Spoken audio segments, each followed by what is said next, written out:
If you feel like you've been doing everything right, you have been lowering your carbohydrates or working out like crazy, but you're still struggling to manage your PCOS, maybe you're having a lot of sugar cravings, stubborn belly fat, irregular cycles, this video is for you. Hi, my name is Dr. Erica. I'm the naturopath here in Toronto for the Wellness Girls, and today I'm going to break down exactly what I would do if I had PCOS as a naturopath who focuses in women's health and hormones. Let's jump in.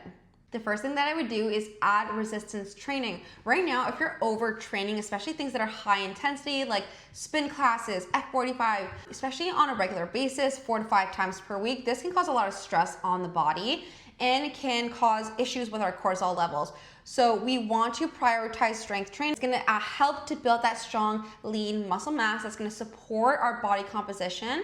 You could still do high intensity, but don't overdo it more than once and twice a week. The second thing I would do is to actually add carbs into your diet. A lot of girls who have been diagnosed with PCOS end up going from one extreme to the next to completely cutting out their carbohydrates, and this can backfire. This can cause us to have a lot more sugar cravings and have low energy, and it slows down our metabolism and can mess up our cortisol. So making sure you're getting lots of healthy carbohydrates with every single meal is super key, especially if you are training.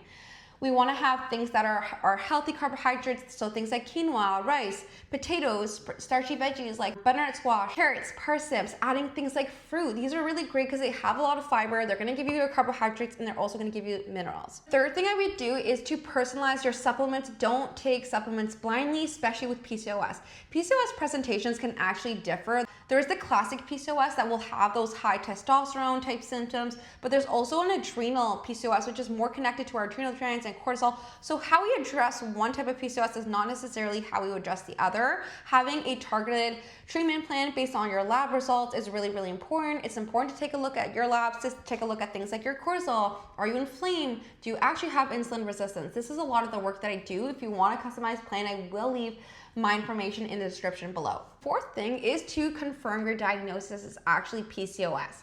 PCOS is very underdiagnosed, but still being misdiagnosed. If you have been diagnosed on transvaginal ultrasound alone, and they said that they were cysts, this is actually not sufficient to confirm diagnosis. PCOS is a diagnosis of exclusion. This means we need to exclude all other possibilities that can cause the symptoms. So things like irregular cycles and also cysts on the ovaries can be caused by other things as well. Things like hypothyroidism, hyprolactin, hypothalamic amenorrhea, and how we would address each of those is very different than how we would support PCOS.